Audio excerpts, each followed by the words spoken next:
to order for the Wastewater Support Committee for February 20th, 2018. First thing on the agenda is any public comments. I'd like to know when letters are going out. Can you go up to the microphone, please? Joanne Clancy from East Harwich. I'd like to know when letters are going out to the residents stating that they have to hook up to this new system. The majority of East Harwich does not know. I mentioned it to a neighbor who has 6 little kids. He said, well, if we have to do it, I'm going to rent an excavator and I'll do your yard and my yard. And I said, I don't think we can do that. I think we have to go with whoever the town recommends. Is that part true? And the main question is, when are letters going out to the townspeople? Okay, I have spoken with the town administrator, Chris Clark. I was hoping he'd be here. And that is something we are looking at, all right? And I understand you completely that we need to get something out there. And it has to be before town meeting. Yeah. A lot of people cannot afford Yeah. the amount that it's going to do. And that engineer that spoke at your January meeting, Yes. he said he had averaged 12 houses in Chatham. Have any houses in Chatham been connected? I drove down Sam Ryder the other day, and it doesn't look like from the new wastewater place anything has been dug up as far as pipes in the road or anything. I can speak to some that have been hooked up because my son lives there, so I know he has been. He lives on Bailey's Path, and I know Okay. he got hooked up just last year. Okay. Now, more than that, I can't tell you. Because he said he took an average of 12 houses to get the dollar amount that it was going to cost to hook up. And I think he was way low from what I'm reading in the paper for Orleans. All right, and- I will, let me check with him on that, whether he has that. Chris just came in. Ah. Sure. Oh, Thank you. Thanks, Joanne. A couple comments. We did get, I think, in your packet a meeting or two ago, a list of connections in Chatham and Yeah, what the cost was for each of those. And I believe those are on the website, if I'm not mistaken, the Chatham list. If not, they should be put on there, because that. I don't know that they have been, because we are looking at reorganizing that. We haven't done anything yet. Okay. But Chris, do you know if that's on the website? I missed the beginning of the question. Do you The list of connections in Chatham and the expense of the connecting. remember he had some that went by year, Yeah. and then the types of connections? I think if you're on the Chatham border, they're still making decisions in terms of which ones would be, I should do this. But Yeah, but he gave us that list. There was a list. Yeah, he has the list. Did he identify, I think he did identify on the list, those properties in Harwich that it would be more, No, he had one for Chatham. okay, I'm missing too much of the. Dave Young had pulled Bob Duncanson and asked, because we questioned the number of houses that $5,000 to $7,000 would range. Yeah. And Dave Young from CDM Smith then brought to us, your committee, a 2-page list of the connections. Yeah. And what each one cost. And it went by year. Range. He started like in 2013, and I I'm think just saying you have that, and if that's on the website, that answers the questions, I think, are part of this. but I don't know that it is. Go ahead. Couple of things. We did get an additional list, Joanne, to your original question. And off the top, I don't have it with me, but off the top of my head, I think it was about 60 homes. And the amounts were considerably higher on many of them, but they were not identified as to what the amount was comprised of. So I believe that Dave was going to do a little further looking into that. I've looked quickly on our website, and I don't see that list here. But it's information, and we certainly could put it up as is, understanding. The other fact along this line, though, and, as you know, we've just gotten started. I hate to make excuses, but trying to keep up with a lot of activities. But Dan Pelletier, our water department superintendent, had offered to take a little different approach on the hookup costs, which we were interested in, which was to kind of make a template of things like, you know, if your driveway is, I don't know, 1,000 feet, you know, if you have a finished cellar as opposed to an unfinished cellar, you know, so you could go through your cellar or not, if you have ductwork. In other words, to break the, you know, the standard, the boilerplate job into like 4 different components. Does it go around the house? Does it go through the house? And guesstimate based on that what the cost for each individual component might be, understanding, you know, they were guesstimates. So that's something, once he gets 2 seconds to work with us, we're very interested in looking ahead to, because that way the average homeowner could look at it and say, well, you know, my driveway is only, you know, this long, so that's about that much of it. Oh, I have, you know, rose bushes here, that's an issue. And, you know, so that's the direction we're going in. I don't know if we'll have all that work completed by town meeting. Okay, that's good to know. The other thing that the engineer brushed off was the pumping. I don't need a pump, but I have heard from my brother-in-law that in Cranston and Warwick, Rhode Island, everybody that has pumps in their cellar, they also needed a generator, because the first time the power went off for more than a day, their cellars flooded. So that needs to be put into the specs at some point. Can I? Go ahead. Okay. So you're referring to like grinder pumps or pressure pumps? in the Whatever cellar? pumps they put to Okay. get it when you're low Right. level. Well, certainly not the final person on the technical end of this. Right. But usually, I'm told these are placed outside and they're buried with an access through the top. But secondly, the most important thing I can tell you right now is that it was announced at our last meeting that at least 2 of the major streets, long streets, will not require. They found a way to do them without. Good. So that's excellent. We have been told, we're hoping we'll see the finalized map, not the finalized design, but the finalized map by maybe the end of March or maybe early April. And that's when we know exactly how many grinder pumps will be needed. Now knowing that these 2 streets, I believe it was Southwest and Northeast, will most likely not need pumps, that reduces good. the amounts, you know, amazingly. Also, the engineers are looking to, you know, can they combine a few houses? Would there be easement problems to have, you know, 1 pump for 4 houses? So they're really looking at everything they possibly can, you know, other than, you know, you can't bury the pipe, you know, 100 feet deep, to not have to have those pumps, and to decide, you know, have the Board of Selectmen be aware who would bear the cost. But so much depends on how many we're gonna need, which we would hopefully know the end of March, beginning of April. Okay, that's good. But again, letters have got to go out soon, Mr. Clark, to the residents of Yeah. East Harwich. Yeah. The majority do not know. Since Chris wasn't here, I'll just say that Joanne started by asking when letters might go out to the residents saying they must hook up. That was what she's referring to. And I had forwarded her email to you. Yes.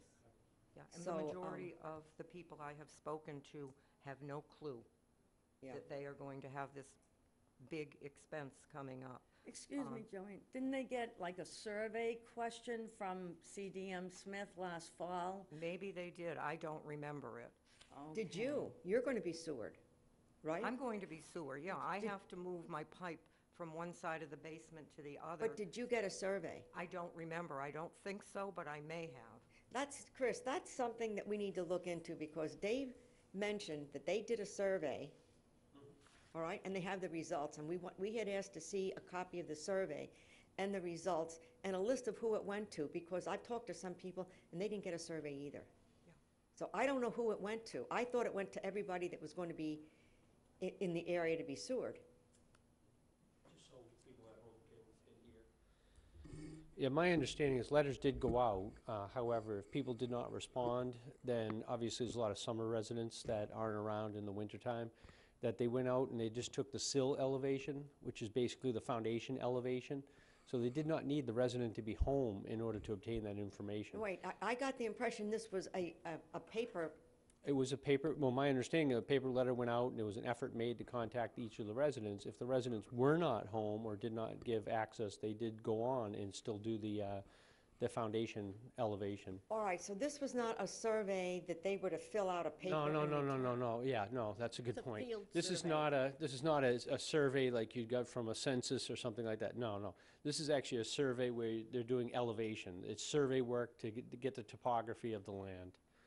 All right, It's a all right. different survey. It's not, All right. not a survey the way you're thinking of it. And All I right. appreciate that may create some confusion. So they Okay. did or did not go ahead onto the property if they didn't hear from them? I believe they, if they were able to take the shot and get the foundation, then they did walk on. A person has a right to go on to private property just to get, basic, go walk up to the front doors if anyone's home. You have the right to do that. They didn't do anything beyond that, though, my understanding. All right, And just to a couple points, the Chatham folks, they have about 800 people hooked up. I think 60 of them volunteered to provide that information of what their hookup costs were. Chatham has it where they put the pipe down the street and then everything's on the individual homeowner. So they did not, it was not necessary for them to provide the information other than the plan. And I think that Dave did provide some copies of plans to you guys at your last meeting. But other than the plans, the town only saw the plans, and then the installation was all done. So the fact that 60 people out of 800 decided to provide some information to them as to what their hookup costs would be, that I think is somewhat relevant. It was voluntary. That's why you didn't get a larger number. In terms of, I have the system at my house in Sturbridge, the same exact system that they're looking at doing here. And in terms of that, what Bob Duncanson had said over in Chatham is out of those 800 homes, about 95% went to their sewer distribution box and plugged in there. So very few people made renovations inside of their house, unless you're planning on doing some renovations in your house and you want to put for an instance, if you want to put a bathroom in your basement, then you may have to have something to be able to accomplish that. I know in my house out there, where I have it, I don't have any facilities in my basement, and the pipe goes down, it's about 4 feet high. So if I wanted to put something in my basement, a bathroom in my basement, I would need a little pump to pump that up. So it really is gonna depend upon individual, circumstance, very much depend upon individual circumstance, for if someone wants to accomplish something of that nature. But 95% of the connections in Chatham, which I think Chatham is far ahead of us in terms of the connections, most of them are connecting to the distribution box. So the distribution box is the pipe that goes from your house out to your yard, and then from the distribution box into your septic system itself, into the leach field. So most people are hooking up at that. And I know, I appreciate that Megan's here this morning, that we are ramping up. What we hope to do is when people want to see, where is my septic field? Most people don't really know, quite honestly. Some do, obviously, but some don't. And that we'll do is whatever plans we have on file, septic systems only last 20 to 30 years. So it's 2018. So a system that was installed around 1990 will be coming due.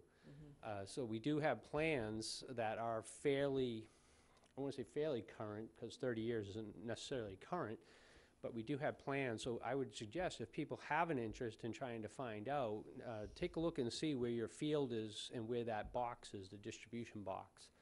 Because that's going to give you a sense, because it'll be off the distribution box that you would then hook up. and I believe Peter Hughes had mentioned, and he put it in the handout that we had last week, that you can go into, I think he went to the assessor's office and asked them for a copy, and they can get a copy of what your septic Health. Yeah, it's the health department. He did. He went up to the health department. He kind of tested the people upstairs, which was interesting that he got a test. But he did go in, and he goes, I want to know what my septic system is. And I think I was told within 5 minutes, we provided Yeah. a plan to him of All right. where it is. Not assessing, but it is the Board of Health, the health Board of Health. department. So the up on the people second can- floor of Town Hall. I would think most of them will have that.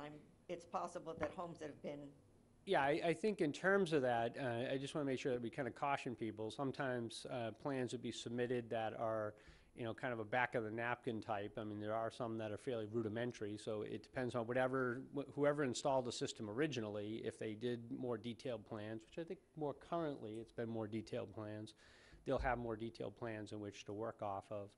If they are older systems that were done kind of a little bit, casually, not as designed, you're going to get less accurate information. But it is a good place to start. And to the point, I did have a conversation with Dan Pelletier last Thursday in preparation for your meeting Thursday night. And Dan did volunteer that if individual folks wanted to go down and call him, he would sit down with them, go over their plans, and kind of walk through. The relevance is that we install water lines into people's homes. We do that. The town does that as a service, that we install the water lines. So he is somewhat familiar with doing that kind of work. Obviously, sewer is different than water. Water is a pressure system, so you have a little bit more flexibility. A gravity system, obviously gravity, you have to have it sloped down, and you have to have it a little bit more change in terms of that. One thing on the basements flooding, there should be no basements flooding in this, because the way the system will work, if you connect at your distribution or junction box outside, there will be, exactly as you had pointed out, Noreen, there will be I call it almost like a 55-gallon type drum that will be installed in the ground. And that drum will, the way the system will work is it will fill up to a certain level. Once it hits that tipping point, then the grinder pump engages and then pressurizes and sends it up. As you guys have also alluded, I did meet with Dave Young. I know I wasn't here last Thursday night. I had a family obligation, so I wasn't here. But I certainly had conversation with Dave Young, and I think the good news is that there will be no element of the system that will require on the street where we would have to have grinder pumps. There are individual homes that are going to be too low in comparison to the pipe in the street, and will need to have a grinder pump. So we're not totally avoiding any of them, but for the most part, it's going to be those one-offs and not necessarily a neighborhood that will need it, which I think is good news. But I know in my experience, I had a neighborhood, we were without power for a full week, and it all depends. I knew a little bit about this business. So I told my wife, I said, we're not taking showers, we're not doing anything unnecessary, but let's, just minimize our use. And that has, I can't remember what it is, I want to say it's like 80-gallon holding capacity, 60 to 80-gallon holding capacity, that if you only kind of flush your toilet and use water minimally, we survived a week without power, without having to have it pumped. A couple of our neighbors, though, that their system was just about ready to cycle, and when the power went out, and they had some issues. Now, the town, in that case, did come out and hooked up and activated it to clear the system. So I don't necessarily think each individual home may need to have a generator. Obviously, a generator would be helpful, but that's something that maybe as a town, when we contract with a outside firm to pump these, we can make arrangements for that to occur. While you're still standing there, I guess one of the questions that I would ask now is, with the people, you said that were in Eastham, where it flooded, did it? That's in Rhode Island. Oh, all right. It's in Rhode Island. In Rhode Island. Did the basements actually flood, or with just water, or was it a backup of sewage? Backup. All right. Let me add, I've been through that circumstance with the power outage where people did not conserve their use, and yes, it is sewage that backs up into the basement. Yeah, it does depend, just on that point. Obviously, I've been an administrator for quite a while. I've had several towns in which we've had sewer systems, and there are some circumstances in which if you have a sewer system and your house is fed by gravity, that if we have a backup in the street, it could back up. Each individual home is supposed to have what they call a backflow preventer, and not everybody puts them in. They should. So in those circumstances in which you get a backup, in which that material starts to fill up because there's a clog somewhere in the pipe, you could have that. The backflow preventer is supposed to prevent that from happening. This was a circumstance with a very severe angle, and it literally broke the pump. Let me ask you a question on that, and then I'll let you, you can go next. The backup, is that going to be something then that the engineer or contractor or the town is going to say, if you're on that type of a slant, that you should, I guess I don't know if we can actually require it, but can that be put into it? I think we can require it. I think we do on the water system. We have issues with the water system, more with the irrigation and the connection into our water system. But anybody that designs a system should have a backflow preventer in their house. And unless somebody brings that up and tells them, they're not going to know they need that. Yeah, well, we could certainly look at that and make sure that in the information brochure that we give people that if you have a gravity system, then you want to have the backflow preventer. All right, Chris. Yeah, we No, wait, also. no, wait, Chris, Sorry. go ahead. Chris, you've given us a lot of ideas, and Joanne has introduced several major points. In a brief sentence or two, what should a homeowner be doing this month or next month in preparation for the publication of this map? Well, I always hate to be limited to a sentence or two, because I think that doesn't give me the opportunity to afford. I think in the short term, it really, if I'm a homeowner and I'm thinking about doing renovations to my house, and I want to have a bathroom put in the basement or something like that, I would definitely avail myself of the opportunity to go in and go to the Board of Health, talk about where is my septic system, what do you have on file, how does the system work, what is my house rated for? I mean, there are other considerations, putting additional bedrooms on and things like that, have Title V related implications. So I think in the short term, getting some basic information for what you're thinking about doing, or if you're going to do landscaping and you think you're going to dig up part of your yard, down here, you know, and that's why I think it's important. Depends on where you are. I know in my last community, we put water and sewer in a street, and it was all rock. So everything had to be blasted in order to get. Here, everything's sand. And because, well, mostly sand, because it's mostly sand, you have the opportunity. You could put a pit on one side and a pit on the other side of your yard, and they have this device called a mole that just goes underneath, and then you can connect the pipe doing that way. So you don't necessarily have to disrupt your yard totally. But I think if you're going to do any renovations, you want to have that conversation and start doing some pre-planning with your contractor, with the health department, to get a sense. All right, now, I'm going to interrupt you with that, on that one. You brought up contractor, and this has come up more than once. When and who's going to be responsible for providing that list of licensed contractors and engineers? And I know, you know, we keep hearing it's going to be 3 years down the road before people are going to hook up, but people need, like you're saying, if you're thinking of doing that, you're going to need to get, you know, go to these people.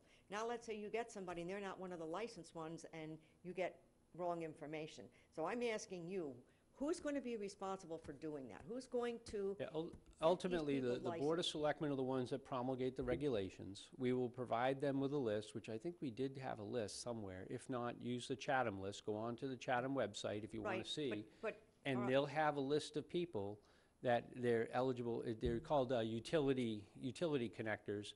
And the recommendation to the board initially is going to be, let's use the Chatham list because they're the same vendors that operate within this area. But I think they still have to be. They will have to be approved and But on our list. my question is, yes. when is the board going to look at that? Is that something you have to give to the board to do? Yes. Do they just decide to do it? Can we do it sooner than later? Yeah, we could probably do it sooner than later. There's a couple of decisions that I think, and actually I have a meeting later on with Megan. One of the things that the Chatham folks had found is that there's not a lot of people that do these connections, and that they have in their regulations, which we mirrored our regulations on theirs, that they have to have people connect within a year. And when a connection within a year, that means the pipe is in the street and functional, meaning that the whole system is connected in. So that's where, just construction-wise, it's going to be 2 to 2.5 years for the construction to occur if everything goes according to plan. But in that, I just lost my train of thought, in that time span, we'll have the vendors that will be on there to be able to hook up. But you're saying to in that time span, and yet you're just saying that if somebody wants to do something in their backyard, they want to build something or put out a patio, they're to contact a contractor. What I'm saying is, I personally do not think that this needs to wait for the pipes to be in the ground from the town. If people want to start looking into this, they need that sooner than later. Yeah, I think in terms of that, and I've asked that question, I said, you know, what do people really need to know? What a contractor really needs to know is if you have a house on a corner, or if we're going to have a pipe that's behind your house on a street that you would connect into, or is it going to be in the front of your house? People need to know, where is the pipe going to be located, and at what depth is the pipe going to be located? You need to know what depth, because if, like I said in my example, in my own house in Sturbridge, my septic system, or my sewer system, it's 3 feet high in my basement. So I can't put any bathroom facilities in my basement unless I pump it up. That's something that's on me if I know that where the pipe is. So each individual homeowner, it depends on where that pipe is. Actually, I know where I was going. So we can make a recommendation to the board to amend the regulations that have already been promulgated under the sewer regulations, include the vendors that will be approved or already approved in the town of Chatham. So if people want to start looking at who those people are, we can do that early. And then, quite honestly, when we were looking at the language for the Board of Health and the connection, we do need to answer some questions. What happens if I put in a new septic system? Do I have a little bit of time in which to get some use of that septic system? I'll tell you, in my case, I had no time. I had to automatically, within a year, just get rid of my brand-new system and put in a sewer line. I thought that was incredibly unfair. Here I am in the business of government, and my government there didn't even care. I think here we need to have an expectation that if you put in a new septic system, how do you get some additional life out of it? And to individually have individual people meet with the Board of Health to make those determinations. The second is what Chatham has found is they have a year to hook up. So once the pipe's in the street, once the pipe's activated, then the year clock starts.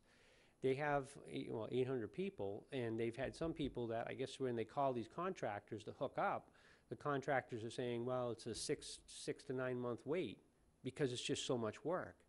So I think realistically, we need to suggest to the selectmen that we need to do a 2-year time window. That's what Chatham is considering. So you'll see a 2-year time window, and then I think you have a little bit of an exceptions list for people that do have to install a new septic system, or what happens if you have a septic system that's failing and the pipes won't be in the ground and operational for 2 years. So what happens in that circumstance? And I think there are answers to these questions, that there are ways that you put it, if you have like a septic tank in there, you can pump out the septic tank for 2 years until such time as the sewer goes, to avoid having to have someone put the cost in of a brand new system. So there are questions like that I think that the health department and the selectmen need to make sure that we coordinate so we give people good answers to those questions. I just want to get a little clarification between the two components of hooking up, one being because we're using the word contractor, but we have the professional engineer, and then we have the utility installer. Yes. So right now, I think when you say people should be talking to people, I think you mean the professional engineer, but I'm not sure because we're using that. So, but I think Sharon's talking about the utility installer, that list. So, a little confusion between the two. Are there any professional engineers that the town is going to sanction or vet in any way, or are people on their own for the professional engineer I'm trying to think component? if the Chatham list includes engineers as well. That I'm not 100% sure I'm of. not sure. We can, for some reason, I think they do, but we can check, and certainly we can provide, examples of the ones out of the 60, Right. if you would, that we have on the website from Chatham. If you look, you'll see on the design who did the design. The firm contact Do information the is on there. engineers also need to be vetted with the town, the same as the? That's what I'm gonna, I'm not as Clarify. certain on that. We can certainly look at that and do Right. that. So- We obviously just can't recommend one. We'll have to Right. recommend 4 or 5. All right, so will you check into that, and then if there is a list that as far as the contractors that the town feels that maybe they're gonna go with because Chatham did, and whether or not, and find out from the board, when are they planning on getting that process started? Because I understand it takes a while. Yeah, I think that by the end of March, or by March, we should have a sense for, where the pipe is gonna be in the street, how deep it's gonna be in the street. And that's, to provide a gravity system, if the pipe is, 8 feet down and your basement is, 6 feet, then you have enough to be able to get that slope to plug it in. But, we need to have that information. So I think once we have that information by March, of where it's gonna be in the street and how deep it's gonna be in the street, then an engineer should be able to figure out where it is in the house and then figure out how he's gonna plug into it. All right. anything? Getting late. Oh, I thought you had another question. Can I, just, Yes, go I was ahead. going to make, I'll just add that we ended up getting an alarm for the pump so that we knew when it was going to, if we lost electricity, when it was going to be a Yeah, problem. if you have a pump, you have to have an alarm on it. I think that That came at with least it. gives you some insight so you can modify your behavior accordingly. One other quick question while you're up there. Yep. To her point about mailing, what, and I brought up about a mailing before, so how do you suggest at this point, we get this information out to all the people in the town if we don't do a mailing? So what other alternative do we have to make sure that everybody is aware that this is going to happen? Well, I think last year, we had a pretty good turnout at town meeting, and I think the approach that we took was to send, letters to people. In this case, there's 628 units or properties that have been identified. That's certainly a smaller number. I think originally, 2 years ago, we sent out mailings as part of the water bill to 10,000 people, and we got 3 inquiries. We never So, got those. That cost There's a lot of people that Cost-effective-wise. did not get those. didn't get them. I've spoken to a number of people in groupings, in groups that have never gotten those letters. They don't even know what I'm talking about. In fact, I never got one. Okay, I well, understand that they it's were a- attached to the water bill. I happen to You be know, the if interim you- water all right, superintendent at the time, so I know my question is, if you that don't get that a paper happened. water bill, what went out? Because I don't do that. I get it online. Yeah, see, if people don't pay the water, if people don't get the mailing, then they probably did not receive it. All right, then that's an issue. That's going to be But what I an was gonna issue. say is, my recommendation is, we'll start doing newspapers, newspaper stories to make sure we get the word out, so people read the newspaper. Certainly, I know I've dedicated a couple of, and I will continue to dedicate a couple of the cable opportunities that I have to kind of talk about this issue. Obviously, this is being televised this morning, so newspaper, television, and then we will send out to those 628 property owners that we're coming, and here's what the timeline is. The only thing I'd like to add to that is, they're not the only people that are going to vote in May. I agree. So it's going to be the whole town, and somebody walks up to that voting booth and they see that article, and they don't have any idea what they're voting for.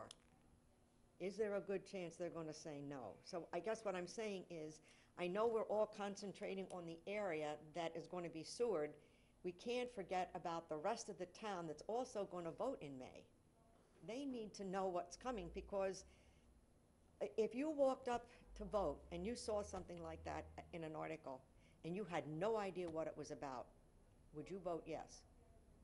You don't have to answer it. Yeah, I'm not going to answer it. All what I can speak to is that last year, I thought this committee in its different iteration, we went out to individual groups. Quite a few groups were done. Actually, the superintendent of schools, I think, had the same flyer that we were passing out. We have to be careful from a legal perspective. We can educate, we cannot advocate. And what does that mean? We can provide educational material, but we cannot say vote yes on this or No, I vote know, no on that. and I know that, I So know that. we have a kind of a fine line to walk of how do you educate people without advocating for things. But, we did last time, there's several different groups got, I know I did one in front of the men's club, which was about 80 people, and different people picked different groups to go and speak in front of. So, and last year, I thought we had a pretty good turnout and a pretty good vote. It is tough, when you work in an environment where it's a democratic system, and, on a town election, you only get 18 to 20% of the people that come out to vote.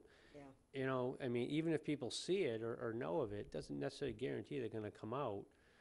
Certainly it's important, and we'll do as much as we can through as many different vehicles as we can to try to cover. I know a lot of times, and I think this was suggested to you, a lot of people watch the selectmen's meetings, and having, members of this committee come before and pick a piece that, for education to do, I think that's an important element.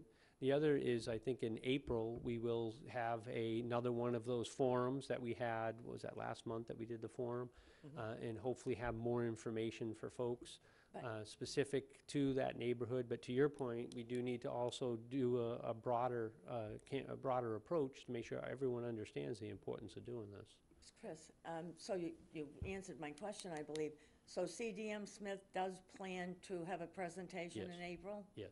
Good, okay, because they hadn't really said that at the January meeting. Yes. So, Now, we are going to, the brochure that we handed out Thursday evening, we do want to get copies of those made and put some in the community center and the library for sure, all right? Sure. So then I want to talk with you about how we get it done. Are we going to get them copied here, or can I take them to Staples and have them run off? But at least that provides some information to people. I'm not sure where else we're going to put them, but I know those two places for sure. We will try to put boards out, at Town Hall and other locations. Maybe we can have boards. I think we had boards last time I have in the I have library a lot of and in the boards, and I just community want to center. put those at the community center, because I think Heinz had mentioned that that was where most of the brochures the last time were picked up from. So I figured that had the most foot traffic Yes. to put up there. So If I- we are going to do that, but I do want to, talk to you about how we're going to get that information to those two locations, and we'll discuss where else it could go. But that's going to be one of the ways we're going to try to get it out. And then, like I said, if we have other avenues, maybe something more in the newspapers. But again, a lot of people don't get the newspaper, so Yeah, I do think the other thing that we do is, and one of the things we're waiting on, and once I get the budget done, now my focus is on getting the warrant done. So we have the warrant language currently under review by the town attorney. We will put an explanation to the warrant article related to this. And I do believe we published the entire warrant in the newspaper. Right. So, I mean, we do as much as we can do, and certainly in these circumstances, we try to do extra because it is an important program. So obviously open to expanding the knowledge loop. just want to mention on the brochure that you mentioned, just in the interest of Tona, I mean, that brochure is 60% pictures of grinder pumps, which are becoming, I don't want to say a non-issue, it's certainly not a non-issue, but a lower percentage issue. So I don't know about copying all that information and putting it out when it's already, from the information we've gotten, it's been reduced by 70% just by those two streets, northwest and southeast. So just something to think about. We could re-put it together without the 20 pages of binder pumps, but that's a possibility, but it wasn't that expensive to get them copied there at Staples. Well, just say, and I think the point, we have the 4-pager that CDM Smith is obligated to do. He's waiting on the language of the warrant article, which obviously, like I said, is currently under legal review. And once we get that language we put in, that was put in, so people will read exactly what's going to be put before And town that's going to be meeting. more directed towards the article. That would be directed towards the Right. article, This is absolutely. more, what I'm talking about is more just general information. Well, I think that last year we did 16 pages of, kind of a general overview of the program, and that information is still very much relevant But it's today not, as it was when it was it might be generated. relevant, but it doesn't contain the more current information that people are looking at. Like this brochure that we handed out also has the Right, the preliminary street specifics of listing. It has more detail in it that I think that some of the people are looking for, so. But I can talk with you on that as to where we're going to get it done. Anybody else? Okay. Well, let me ask you a question about Joanne, because she started this. How are we doing? You're doing good, but you haven't promised a letter yet, and I think that the letter needs to have the April meeting date in it so that people can go. A lot of people don't get a paper. I read it in the Chronicle. I have yet to see it in the Times. I get the town meeting warrant, but even as an retired town employee, I don't read the warrant from cover to cover. That's the thing, and a lot of people, I found this out on a committee I'm on at church, the older people are not computer literate. They do not go into the website. They do not read the paper. And a lot of those people live pension check or social security check to social security check. Can they come up with, say, $10,000 like that can they afford to pay a mortgage payment addition or a bank loan? No, they can't. They need to have time to budget. Chris, real quick on that, can you and I get together and maybe kick around some ideas of how we can do something like this? A simple, not a brochure, but a simple letter? Yeah, I do think, to that point, you know, I think that compassion needs to continue to be functional in government. And to that end, we have had some discussions with the town attorney, and I asked him if he could look at what are some of the vehicles that we currently have as, I can't think of the exact name, but if people can't pay their taxes, we have certain programs that people are eligible for. And one of the things I found out the other day in our conversation is if you're a veteran, you can have one more, so you can have only 2 at the most. One of the things that we are looking at is, are there other vehicles? So if somebody does go, and I think that you guys have talked about, if the county comes in and you can do a borrowing, a betterment to do your connection, which obviously you can through the county, and it's a betterment against your house. If it is $10,000 over 20 years, that would be $500 per year for payment. Are there those abatement type things or exemptions that we could put in that would meet that $500 or exceed that $500? And I think there are some options. Instead of kind of creating new ones, I think that there may be existing ones that we want to make sure that we make available for folks.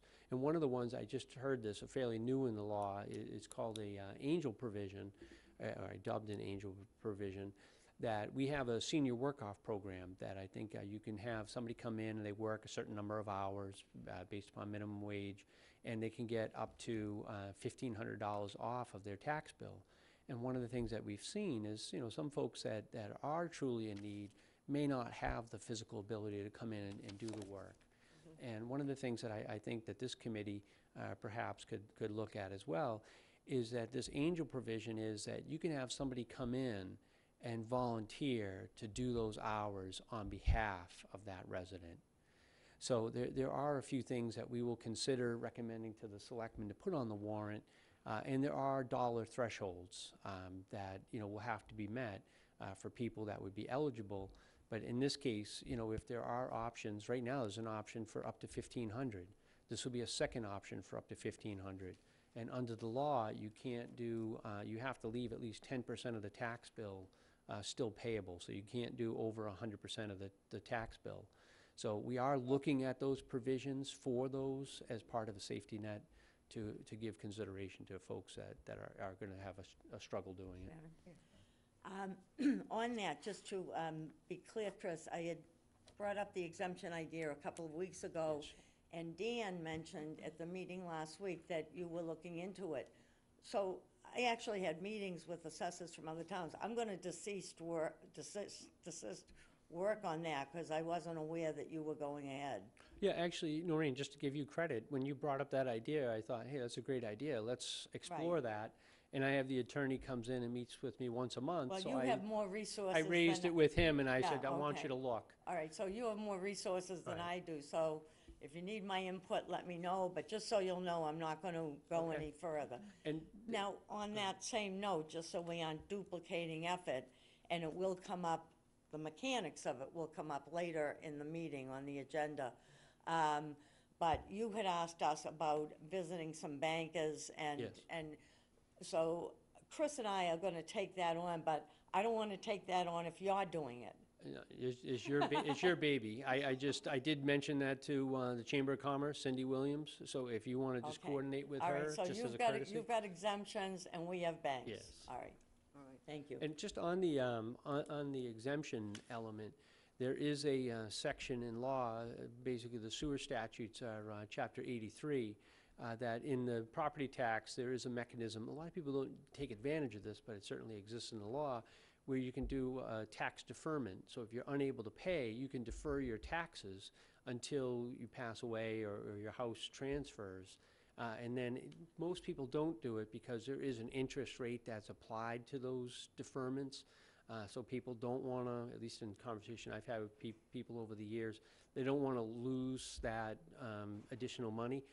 But the same exists on the sewer side, that you can actually do a deferment, so you could potentially get a betterment, and if you truly become more destitute, there is a deferment option too for not having to pay the betterment until such time as the property transfers.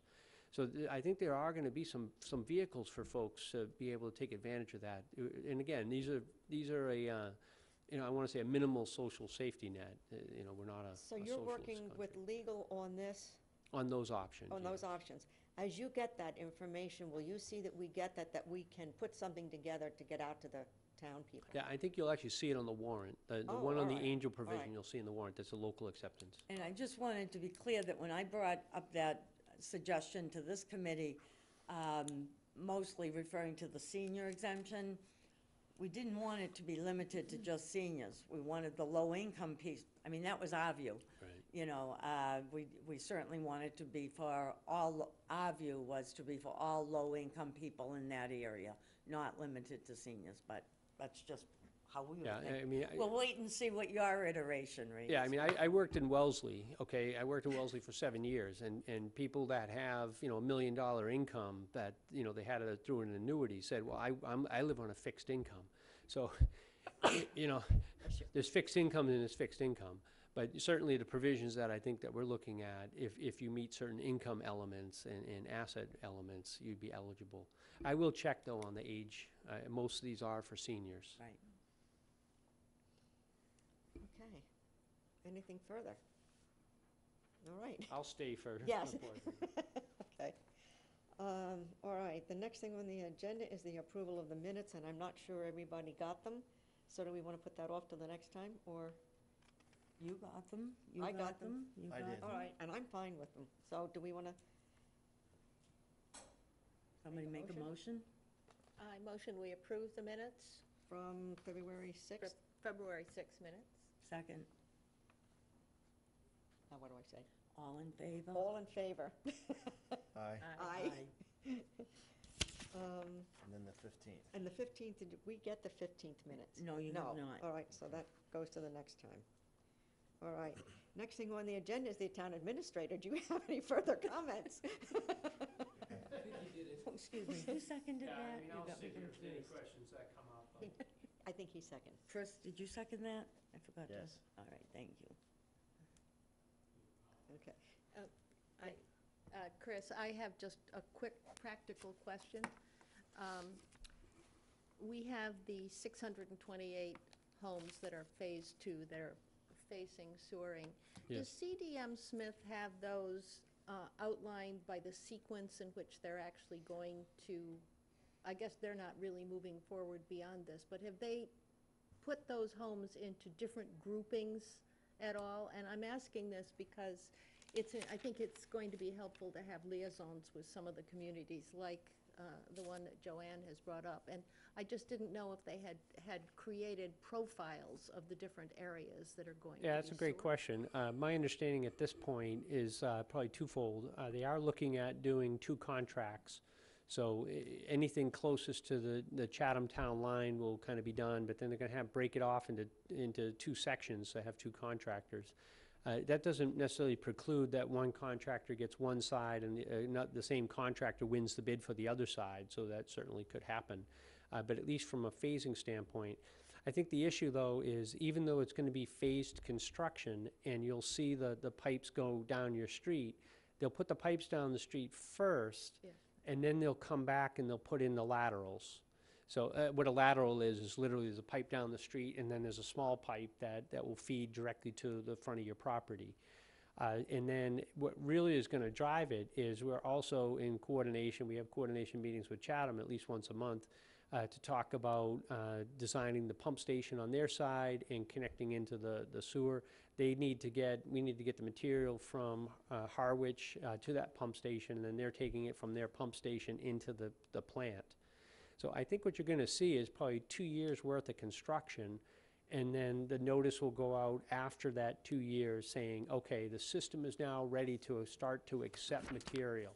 So you could have a pipe in your street, you could have your lateral installed, But until the full piping is done from your home to the Chatham facility, so I think that in the schedule that CDM passed out, they did have a date in there, like 2 years out, in which they believe that people would start to be able to connect in. Yeah. And it's at that point that that 1 year or 2 year time limit would commence. And let's say, we don't know, I assume the warrant is going forward in May because we were waiting back for the bids on the contracts. No. When is the warrant going to go to town The meeting as it construction, the stands construction warrant, at least my recommendation to the board, will be for this May. now? Okay, And some of that is due to timing considerations. The State. agreement with the IMA with Chatham has certain deadlines on there, so even if we don't get a pipe hooked up, we still owe Chatham money. And I can't see paying money for no service. So, I mean, that to me, you know, and it is gonna take 2 years, so if we defer. The other thing, quite honestly, and I did say this, so I'll take the opportunity, you know, Larry and I attend meetings on a monthly basis to try to work and coordinate with the Dennis and Yarmouth people to try to do the three-town solution for the main part of the community. And one of the things that I'm concerned about is I think internally, staff-wise, we can manage one project at a time. I think if we start to back up the East Harwich or the Pleasant Bay section, and we're doing that at the same time, we're trying to design out the main system and plugging into Dennis and Yarmouth, I think we're gonna really start to tax our ability to meet both needs. In this circumstance, under the timeline currently, we could have this thing designed and underway and start to hook up over that next 3 to 4 year period, and then focus on the agreement with those other two towns. One question? Go ahead. Different topic. Did we ever resolve the question legally, whatever it is that we have to do, to make sure that people on private roads are required to hook up? Actually, great question. I did provide, I have to provide to the attorney, out of the, all the streets, I think there was 12 streets that are private ways. So we do have to start to research those individual private ways. Some private ways are gonna be under common ownership, so the street would be under common ownership. Usually a I developer don't will need the do it. details, I just want to make sure Yeah, that. we are starting to look at that, because we know that that is gonna be an issue. I know there's a town, process each town has to go through too.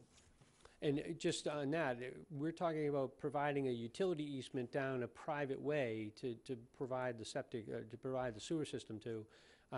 The Board of Selectmen has had a moratorium, I think, since like '86, that no new public ways come online.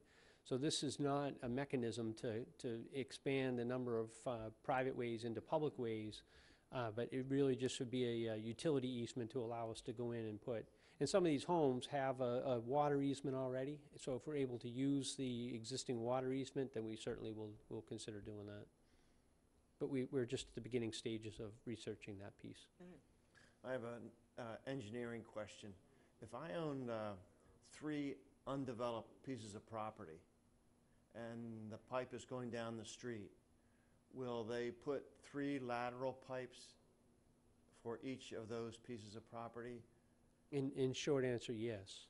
And we would recommend that if people do have those, when you get your letter saying, where do you want this connection point, please let us know. I mean, we're gonna get some people that are gonna say, I'm not telling you anything, and then we'll do our best guesstimate to put the lateral in at a point where it makes sense. But it's better to coordinate with people and make sure they have it where they want it. I would say too, though, that I think under the regulation, if they have, and I've been asked this question already, once by a resident, that, you know, now that the sewer's going by, what am I gonna be able to hook up? And one of the things that if the underlying zoning and the current Board of Health rules allow for a single bedroom, the fact that a sewer's going by isn't gonna mean now you could put 4 bedrooms in and really maximize. So I think under the regulation, it's anything in place as of July 1st of 2016 that would be permissible under zoning and permissible under the Board of Health. would be the standard. So if the standard is you can have one bedroom based upon existing zoning and health rules, that the fact the sewer goes by, you're still limited to that one bedroom. The selectmen did a zero increase of sewer capacity, so this isn't a way to urbanize the town. It's a way to solve a health risk. Related question, a small outbuilding with a toilet facility. I know some people are interested in putting the trend to have instead of adding to the house, having an office building, prefab office that is on the property. Would they be able to connect as well? Has that been looked into? I don't know if I necessarily follow the question. Oh, If the you can- property allows for a house and then they But want let's to change the say house there- to a commercial use.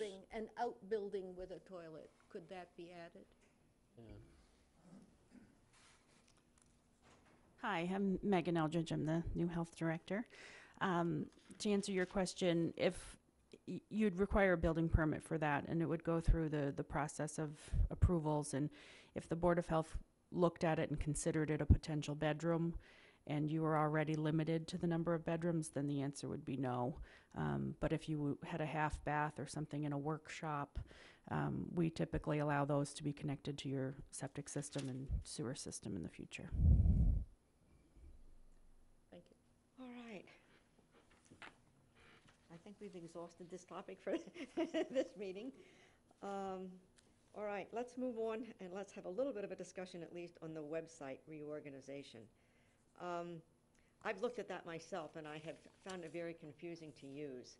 I notice there's a lot of duplications between what's on the water droplet as what's also in the Wastewater Support Committee website. So we are looking at, and there's not going to be a lot of time for discussion today, at reorganizing that. So as people, because I know I've heard some people tell me that they can't find things on there, and I have spent some time going back and forth on there. So we are going to be looking at that moving forward.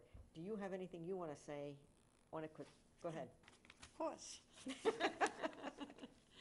All right, Ann and I can share this. I didn't know she was going to be here today.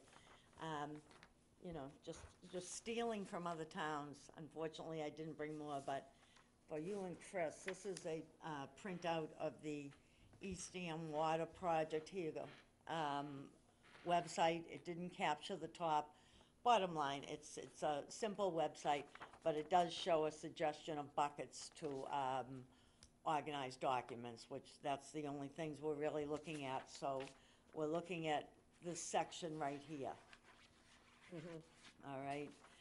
And so I had those in mind, and they're things for the public that are like, one bucket would be maps, one would be videos, one might be presentations, one might be project documents, bids and proposals, water tax calculator, water use rates and fee schedule, sewer regs, so, just various types of things.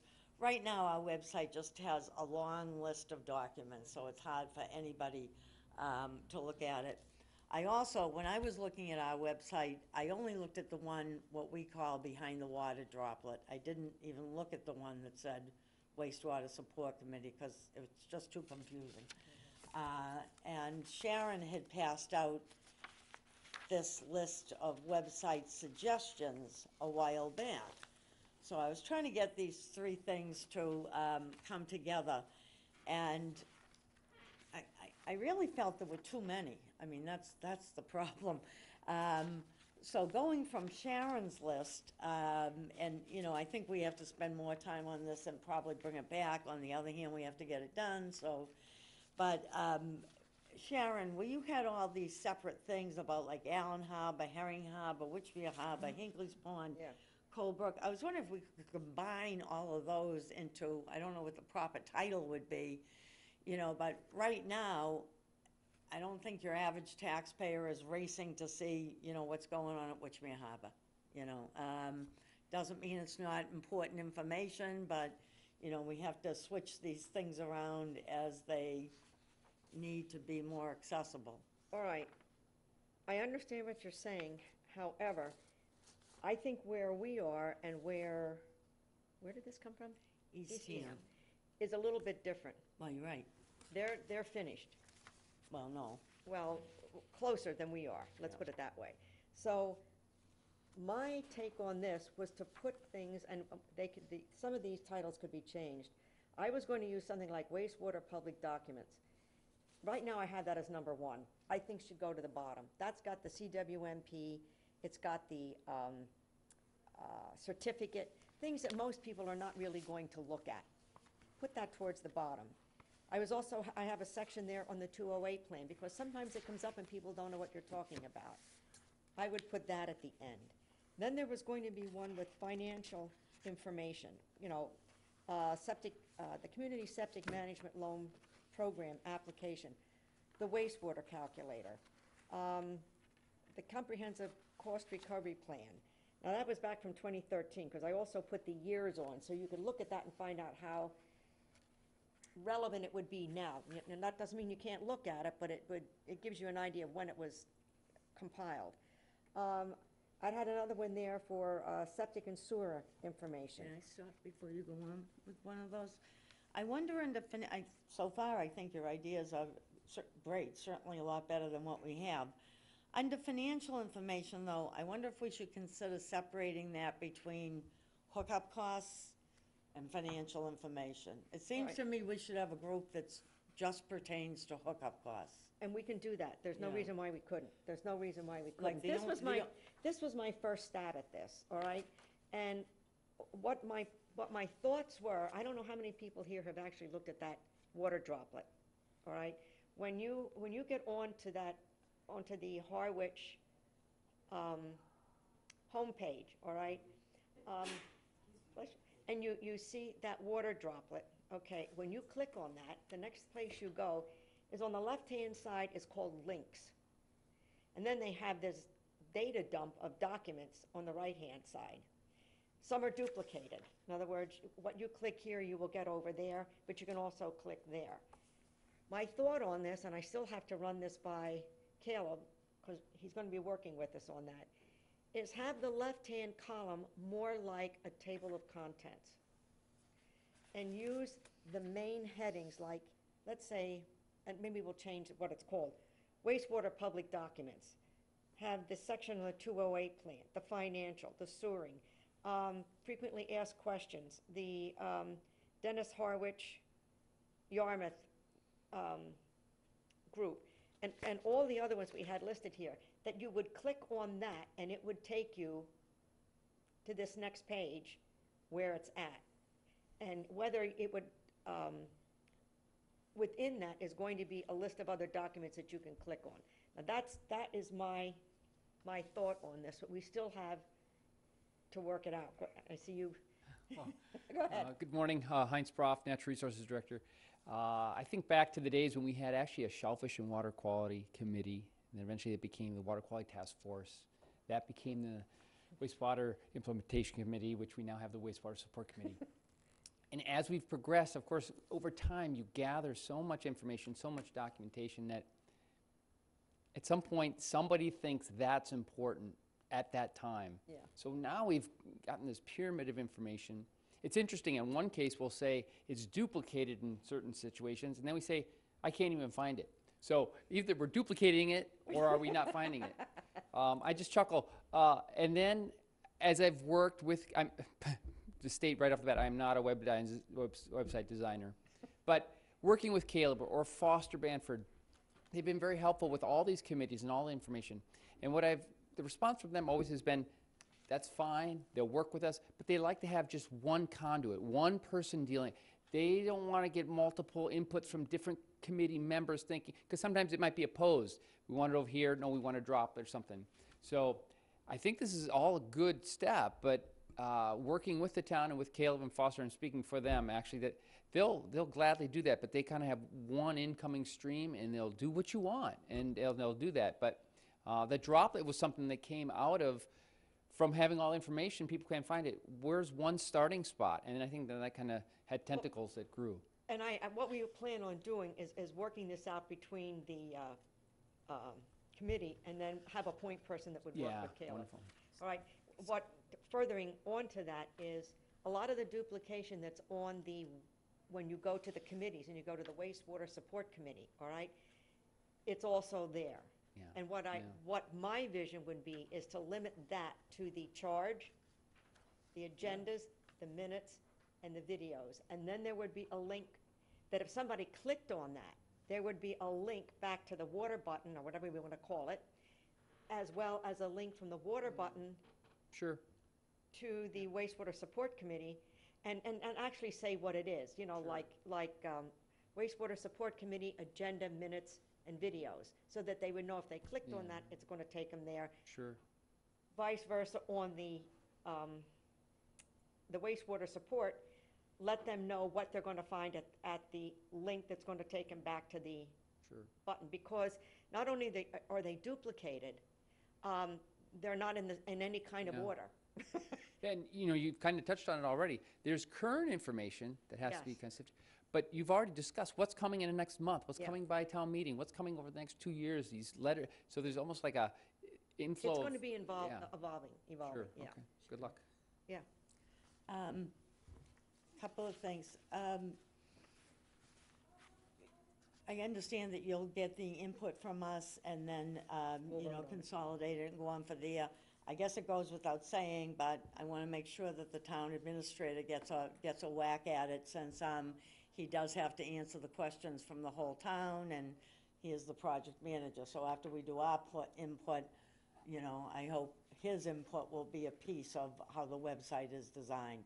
And certainly Dave Young is a piece of that, too. I disagree with that. Okay? I disagree with that. I don't think Dave Young has any part in that. I Oh, think no, it's no, this that wasn't what committee. I meant. That wasn't what I Okay, meant. but you said have input into that. Right, well, I meant through the town administrator, you know, but I mean, that's But fine. what I'm saying is, this is the committee, Yeah, okay. and we can run it by Right. Well, Chris. all I really meant was in terms of like supplying a map, you know, or something. If but, we yeah. need information from him, but that's Right, different than right, running right. it by him. That's right. Oh, I did not mean that. Okay, yeah. all right. Okay, so the thing I wanted to ask Chris was, you know, I notice on bad weather days and things like that, you have the banner that flashes red, like town hall closed and stuff like that. And we've had many members of the community say they can't keep track of our meetings. We are having a lot of meetings.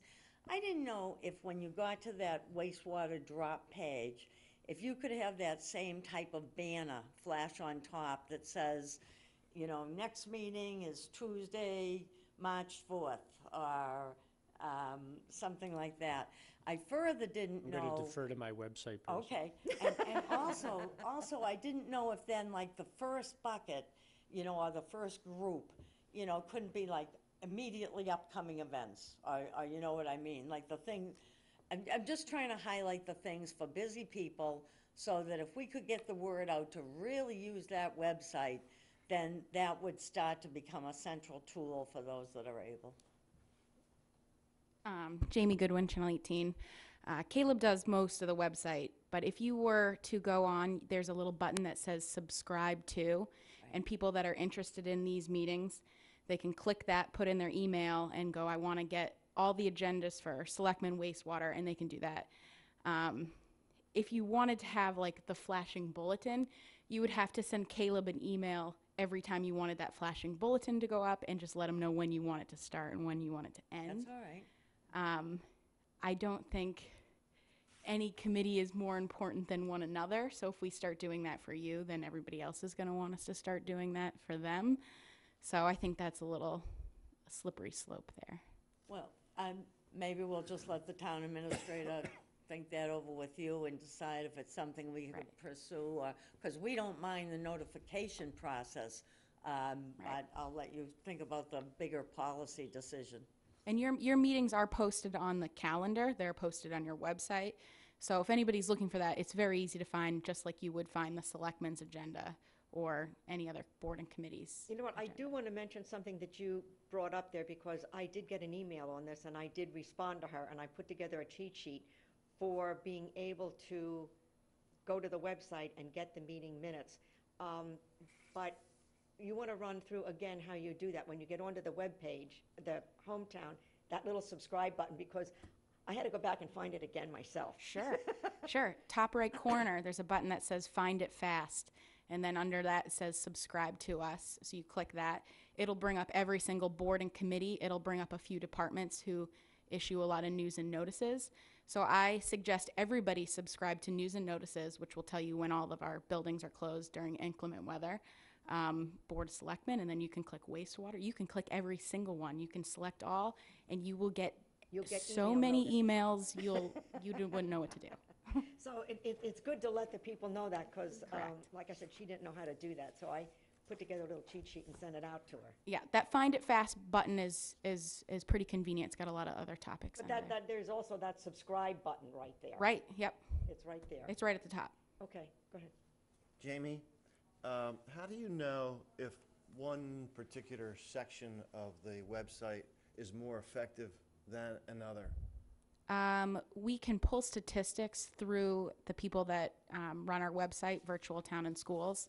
I don't have access to that. Maybe Foster does, so that could be a question for him. I don't see those numbers, but there is a way. So let me understand you then. If we could take a look at the current website for wastewater, we could tell which sections are very, very popular and which sections get no traffic whatsoever. I think they'll tell you how many hits each link will have. So my point is that sometimes this question of the website reminds me of my basement. I've got a big wheel down there, and my son who used it is 30 years old. It's hard, it's easy to save things. It's very hard to get rid of them. And sometimes when I read the website, there's a lot of stuff on there that the easy answer was, we've got room, let's put it on there, regardless of whether anybody really reads it or if it's useful. So I think one of the philosophical questions we've got to ask is, what is the purpose of our website? Is it our attic? Or is it something that we use almost every single day in one form or another? I think to that comment, I think right now, as we're moving through this sewering process, I think to make the things available to the public that do want to see it, even though, for me, I wouldn't go back to the CWMP, all right? I feel like I know it, but that doesn't mean I wouldn't go back to it. But for somebody else, particularly somebody new, moving on into the town, what is the CWMP? If you really wanted to sit there and read it, you could sit there and read it online. So I think at this point, even though we may not go on and look at it, I think so that what we're appearing to be is very, what's the word I'm looking for? Out in the open with everything, that everybody can find. Transparent. Transparent, thank you. For that, to be that way, at least while this is in process. Like I said, right now, I wouldn't go back to the 208 plan, not now, I might have to later, but right now I don't. But if somebody else said, well, you know what, that information isn't on the website, you're hiding it. And I don't want them to ever think that. So right now, I know what you're saying, eventually, maybe 40 years, after the project is finished, you can get rid of some of these. And maybe even along the way, you can get rid of some. But I think right now, as I went through it, I find that it's helpful to have that information there, that anybody that does want to look at it right now has the ability to go on and look at it. I do know what you're saying, and I do understand. And I think at some point, if you look at their website, it's more concise, all right? It doesn't have all these extra documents. My feeling would be, if we did something as simple as this, I think would get pushback, like, where is this? Well, actually, if you hit one of these buttons, you get a whole list. But, all right, but Yeah. you don't know what's under it. So in other words, you're gonna have to hit that button to see what's underneath that button. Right. And that could be misleading, where here, once you get onto that water droplet and you open that, you're gonna see the list here, and you're gonna see a list of documents here. So you're gonna see some of that. Yeah, just a couple things.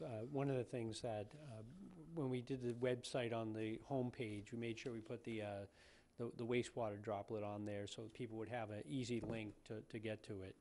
Also, we do scroll typically 3 or 4 different items that people see, so it's prominent on the main web page.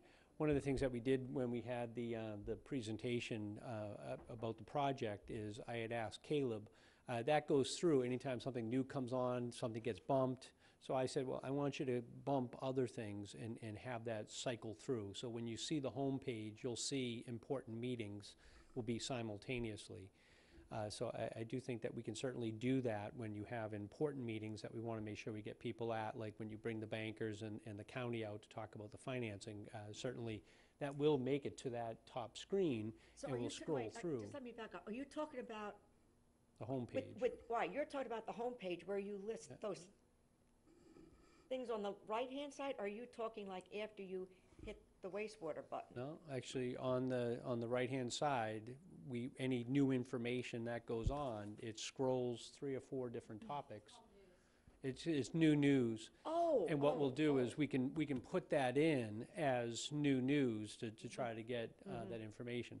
I would, and I think the committee's on the right page, that when you go onto the home page, you see that scroll and you see those items. We can certainly highlight that as things come up. And then we have the button on the left-hand side that we added that as when we started to get into this more seriously into the wastewater business. And I think that when we go to another page, once we click that, I agree with you that we should probably have easy links. Okay, what's going to happen in Pleasant Bay and what's on for the annual town meeting this year? Have somebody click on that and then give them the information directly related to it. And then maybe have buttons that say, well, what is 208? What does a 208 mean? Maybe a little less. If you guys want to kind of do a prioritization as Yes. to how do we click on those, then I'm sure we can design a internal page that has 5 or 6 different categories that people can click on that are going to be relevant and try to differentiate between the information that is historical perhaps or more detailed. The 208 plan is, 500 pages, so if someone wants to read it, we'll certainly make that still available. Organizing our basement, so what you need at the bottom of the stairs Yes, maybe is yes, most yeah. prevalent. The other thing, just to, and as I was sitting there, I realized Dan Pelletier, we do have a reverse 911 system, and he has offered to make that available. What that is folks that have the old phone lines directly to their house. We have those numbers as part of directory assistance, so we can call people to let them know of some of these upcoming meetings. We could also call people to remind them of town meeting and the significance of that article, the wastewater article. So that is another mechanism. The one limitation to that is that we do not provide, or the phone companies do not provide to us the cell phone listings. So that's only for folks that have individual home phones still. I know myself, I haven't had a home phone in probably 15 years. But if you do register your cell phone, then you will get a call on the cell phone. So if folks want to be on that list to get information, they should probably call the water department to get that their cell numbers on there, and then they can get that information provided in a phone call. Yeah. I was going to suggest that one way of optimizing the access to critical information is that we might want to develop in ongoing versions, basically a Soaring Harwich workbook, and have that as a click-through on the water drop. So it would be a single place where it can tell you timeline, lists of neighborhoods that, who to call. And the reason I suggest it as a workbook format is because that's really what people need for planning.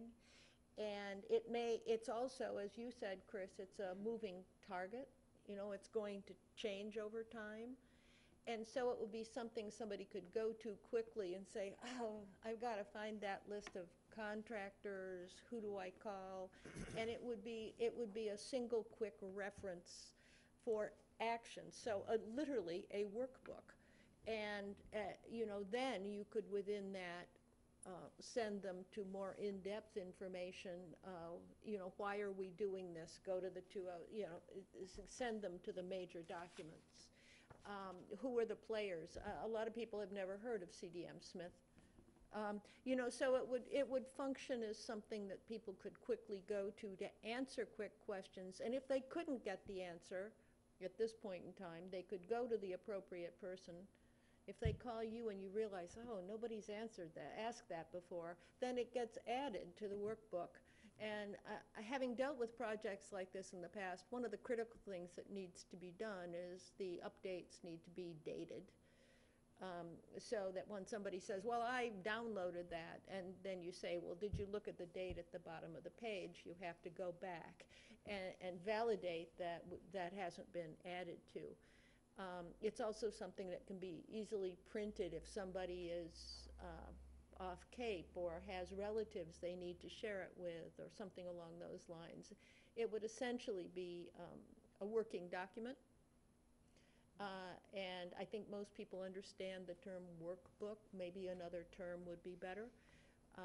It would sort of in some ways reflect the experience that Barbara has had in her neighborhood of gathering information by the homeowner and what they've had to go through, but it could be rolled up so that people could at least begin their own processes.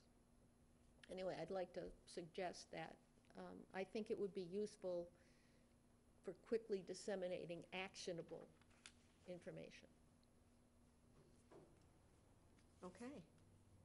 So is somebody gonna make another draft and send it to us, or how will we proceed? I'm going to follow through with my ideas, but I am going to reorganize it, all right? If somebody else has other ones that they want to put out and send around, and we'll have everybody's ideas, and then we can discuss it and come up with what we think. Go ahead. I have a meeting with Dan Pelletier on Thursday just to go through some of the questions, the answers to some of the questions. So I think starting to round up some of the really tactical information that he has great knowledge of, I will say, and to start to consolidate that. So, You know, our experience is if we don't have clear objectives, probably nothing gets done.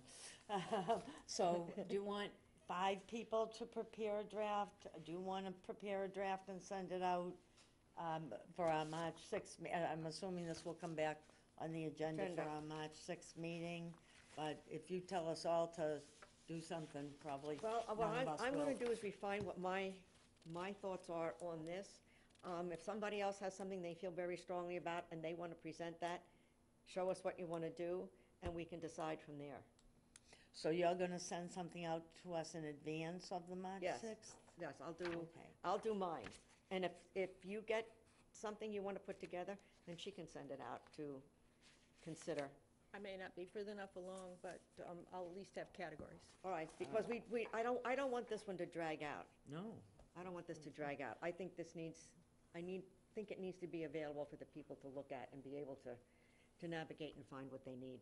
Well, it seems like on March 6th, we should pick something anyway. Yeah. You know, and And get started. go Yeah. forward with it. So you're going to send us a draft, we'll critique it and Yeah, discuss it then. yeah. Okay. I have lost my, Agenda Agenda, is all right. banking. okay, discussion on the outreach for local banks, and we can just talk on that real quickly, Yeah. because Yes. Noreen and Chris are going to be going to the banks. I think we actually probably already covered quite a bit of it, so what do you, All right. go ahead. Okay, so again, I'm sorry, Ian, I didn't know you were going to be here. So this is for Chris. All right. Okay. Okay, so this is what I'm thinking. I'm thinking we don't want to, not be proper to any of our banks that have locations in Harwich. So actually, Chris, I'll ask for this back, but I'm all right. thinking the 4 at the top. No, go ahead, I'll share it Well, with you. these are, Oh, yes. oh, here, Okay. okay. There's a couple there that I won't name right this minute, but I would discuss with you. I'm not sure, if a bank has nothing but an ATM in town, then I doubt that I'm going to be visiting them.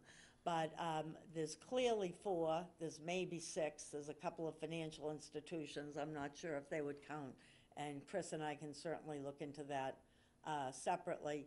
So what I'm thinking is that Chris and I would make appointments and go and visit each of these banks over the next week or so. And we would approach them by saying that we're going to have a project that's going to initially be involving 600 homes, eventually 1,000 and onward. And we have people that would be wanting to borrow in the neighborhood of $10,000, you know, maybe as low as 5, maybe as high as 15. And we would give them all the specifics of the project. And what we're really asking them to do is to come in with some glossy presentation, you know, of information and contact information, so that we can then bring, let's say there's 4 banks, maybe we bring 2 to our next evening meeting and then 2 to the evening meeting after that. I think it'd be pretty hard to coordinate, you know, all 4 in one night, or if there are 6, but we might be able to split it up there. And then we would ask those banks to present directly to the public what loan opportunities they might have for lines of credits, or, you know, whatever they might have. It's really, we're just the facilitators. It's really between the banks and the people. But it's just, it was Chris's suggestion, and as he took my suggestion, I'm taking his suggestion. Actually, Dave Young's suggestion. Oh, okay. And, you know, that way it might make it a little bit easier for people to bridge that gap when they're trying to figure out how to get over the financial obligation. All If right. anybody has any other ideas about what to do? If one of the banks does not have a personnel available for any of our meetings, would we ask for information, Maybe. handouts, and give it out in on their behalf? Yeah, we can evaluate that, sure. I have, Oh, go ahead. I was going to suggest you may want to talk to AAA, and the reason I brought this up before was because one of my neighbors was turned down by multiple banks locally. And AAA gave him a very reasonable and fair deal. And the reason he had been turned down was the valuation of the property that the banks insisted upon. And AAA had no problem with it. And they've become very active in financial matters recently. So it's worth just seeing what they may have to offer. My initial answer to that is going to be probably not, only because there's only 2 of us, and you know, there's at least 4 places we have to go, possibly 6 once we identify those other 2. And if I go beyond Harwich's borders, you know, then I have to stop and think about other places that have a relationship beyond Harwich's borders. Certainly, there's the town banking account and many other things. So, I mean, unless the committee were to say, we want to do these 50 places, and, you know, that's important to us, I would stop at Harwich's borders, but that's my answer. Others may feel differently. The only thing I want to throw out there is, what if, because you're just doing banks, what if we don't get some information that's going to be real helpful, and we may have to go at that point beyond, maybe with AAA, and maybe right off of the Cape into Plymouth. You know, we might have to do that. I mean, if I'm a homeowner and I want to borrow $10,000, you know, I can go anywhere in the country. But this committee, I think their obligation ends at the borders of Harwich. Okay. Because I think most people will be able to serve their needs within that. Well, let's wait and see what we find out, and then we'll move from there. All right. So you want us, Chris and I, to Yep. go ahead with this? Yeah. So I would just ask for timing in case you have to leave. Can we do a little prep by phone or over coffee or phone? Let's start with phone. I'll send you an email with my phone number. How's that? And I'm gonna take back that Yes, piece of please. paper with the writing on it, and I'm All gonna right. give him this one in return. All right, That one. thank you. All right, and hopefully, Is there anything else you think we have to ask the banks to give us, or? I think we'll know after the first meeting with the first bank. Our vision now may change significantly. That's right. I mean, if nothing else, what I'd really like from each of them is good contact sheets, you know, and things like that. You know, some of the simplest things can make things easier, you know. A contact sheet that has the bank, the right loan officer, what percentage they're offering, the phone number, and, you know, sometimes even just that can help. And just real quick, I could see this get to the point, so when these people do contact the bank, they know what it's about. That's The right. first Yeah, phone call, they're gonna exactly. hear wastewater, CWP, What? sewer, they're gonna just be in the woods. So clearing that bridge for the, is a big step, so. Yes. okay. All right, so that's where we're headed with the local banks. The next thing under the new business was discuss future outreach, which I think we've already kind of touched on, maybe possibly doing something with mailings or, there's a lot. So does anybody have any that they want to bring up in particular under the outreach for right now? Noreen? Nope.